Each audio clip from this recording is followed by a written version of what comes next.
Every few months, someone with a microphone and a large following tells you that the CBC is a billion-dollar waste of your money, that it's biased, that it's irrelevant, that the free market will fill the gap the moment we pull the plug. The Sanity Project, where reason beats rage. My name is David Mercer, and this is the Sanity Project, where we don't ask you to take anyone's word for anything. Today, we are going to look at the 5 most common arguments made by those calling for the CBC to be defunded. And then we are going to look at the actual evidence. Not talking points, not outrage, evidence. Because here is what the loudest voices in this debate are counting on, that you won't look it up. We looked it up. Argument 1. The bias claim. Let's start with the argument you have probably heard the most. The CBC is biased. According to its loudest critics, the national broadcaster has a systemic left-wing slant, a so-called woke agenda that shapes its coverage from top to bottom. And during the pandemic and the 2022 trucker convoy protests, they say the CBC didn't just report the news. They say it chose sides. Now, before we look at the evidence, let's be honest about something. Every single person who has ever watched the news has felt, at some point, that the coverage didn't reflect their reality. That feeling is real, but a feeling is not a fact. Here is what the evidence actually shows. The CBC operates under the Broadcasting Act, which legally requires it to provide, and I am quoting directly here, a balance of information and a range of opinion. It is not optional. It is the law. The CBC also maintains an independent ombudsman whose sole job is to investigate complaints of bias from the public. Anyone can file one. Conservatives, liberals, anyone. And they do, regularly. But here is what the critics never mention. In 2022, researchers at McGill University's Media Ecosystem Observatory analyzed thousands of CBC news segments. Their finding? CBC coverage of conservative politicians was, statistically, no more negative than its coverage of liberal politicians. Not meaningfully different. The bias was in the accusation, not in the broadcast. Does that mean the CBC is perfect? No. No news organization is. But imperfect and deliberately biased against conservatives are not the same thing.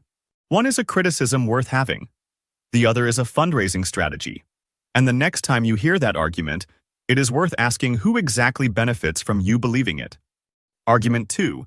The cost. Now let's talk about money, because this is the argument that sounds the most reasonable on the surface. $1.4 billion. Every year. Of your money. Going to the CBC. That number is real and worth examining. But here is what the people quoting that number almost never tell you. Canada is the second largest country on Earth by landmass. We have 2 official languages. We have remote northern communities that no private broadcaster has ever chosen to serve. And we have roughly 40 million people spread across 8.5 million square kilometers and 6 time zones. $1.4 billion sounds enormous until you do the math. That works out to approximately $34 per Canadian per year. $34. That is less than a single month of a basic streaming subscription, and it funds a national broadcaster that serves every province, territory, and official language in the country. Now let's compare that to our closest cultural cousins. The BBC costs the average UK household £169 per year. That is roughly 290 Canadian dollars. Per household. Not per country. Per household. So the next time someone tells you the CBC is a billion-dollar boondoggle, ask them what they think the alternative actually costs, because the receipt does not lie. Argument 3. The free market will fill the gap. The third argument is the one that sounds the most modern. We don't need the CBC anymore. The free market will fill the gap. Netflix exists, podcasts exist, YouTube exists. Just let it go. It is a seductive argument.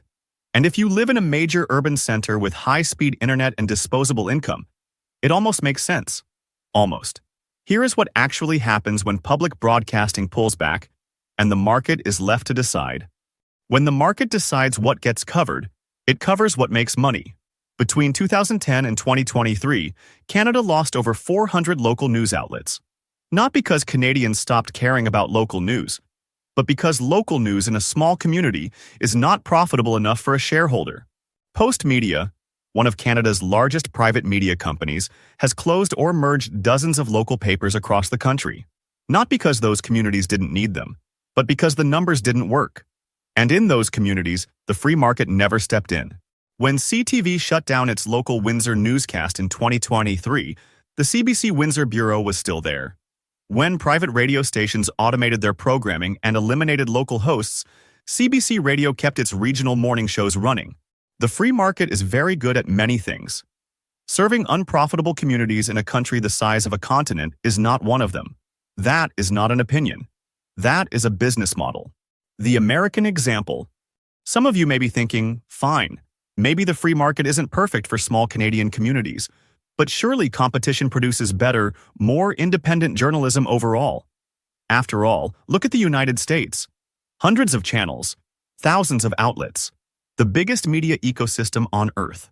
In 1983, 50 independent companies controlled 90% of American media. 50. Today, that same 90% is controlled by just 5 corporations. 5 corporations deciding what 230 million American news consumers see, hear, and read. And who owns those corporations? Billionaires. With very specific political and financial interests. Rupert Murdoch owns Fox News, The Wall Street Journal, and The New York Post simultaneously. One man. 3 of the most influential outlets in the English-speaking world. That is not a free market. That is a monopoly with a media pass. In 2018, the Sinclair Broadcast Group, the largest local television broadcaster in the United States, sent a single script to anchors at nearly 200 local stations across the country. Nearly 200 stations, all reading word for word the same corporate-approved message. These were local anchors, trusted faces, people whom viewers believed were reporting on their own communities, and they were all reading from the same page, literally. Now ask yourself, is that what independent journalism looks like? Because here is what that system has produced on the ground. More than half of all counties in the United States are now what researchers call news deserts. No local paper. No local TV coverage. No one is covering City Hall. No one is covering the school board. No one is asking questions on behalf of the community. 50 million Americans live in places where no one is left to report the news. That is the free market solution to journalism. Not more voices, fewer. Not more accountability, less.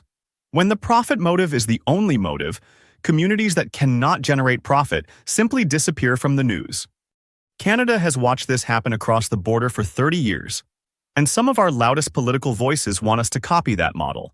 The receipt is right there. We just have to be willing to look at it. Argument 4. CBC is government propaganda. The fourth argument is the one that cuts the deepest. The CBC is just government propaganda.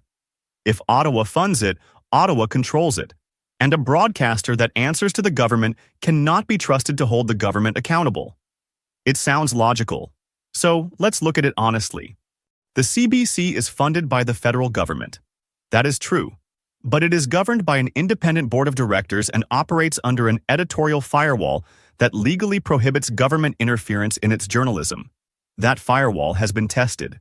The CBC has investigated and reported critically on liberal, conservative, and municipal governments, police forces, and crown corporations. It broke the Mike Duffy Senate expense scandal. It exposed the disaster of the Phoenix pay system. It has reported critically on every sitting prime minister in living memory. State propaganda does not investigate the state. Real propaganda protects power, it does not challenge it. Argument 5. Nobody watches anymore. And the final argument, the one we hear more and more from younger critics, is simply this. Nobody watches the CBC anymore. Streaming is the future. Traditional broadcasting is dying. So why fund a relic? Here are the numbers. CBC digital properties, including cbc.ca and the CBC News app, reach over 17 million unique Canadians every month. 17 million. In a country of 40 million people, CBC Radio 1 reaches over 10 million Canadians every single week. The CBC is not dying. It is adapting to a digital world, meeting Canadians where they actually are. And there is a significant difference between adapting and becoming irrelevant. 5 arguments. 5 receipts.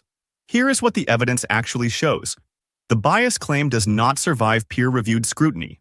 The cost argument falls apart the moment you do the math. The free market alternative has already failed hundreds of Canadian communities. The propaganda accusation contradicts decades of the CBC's own journalism. The American example shows us in real time exactly what happens when media ownership concentrates in the hands of a few powerful interests. And the relevance question is answered by 17 million Canadians every single month. None of that means the CBC is beyond criticism.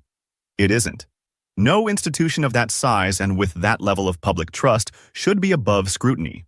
But there is a meaningful difference between honest, constructive criticism and a coordinated campaign to eliminate one of the last publicly accountable news institutions Canadians have. The difference between holding power accountable and handing power over. That is why this channel exists. And that is what we will keep doing, one receipt at a time. If you found this useful, share it with someone who has heard these arguments and didn't have the receipts to answer them. Subscribe to the Sanity Project because the noise isn't getting quieter, and someone has to keep looking things up. I'm David Mercer. Thank you for being the kind of Canadian who still wants to know what is actually true. That matters more than you might think. We will see you next time. If you want more facts and less fear, hit subscribe. Check out the next breakdown wherever you're listening or watching. Stay sane, Canada.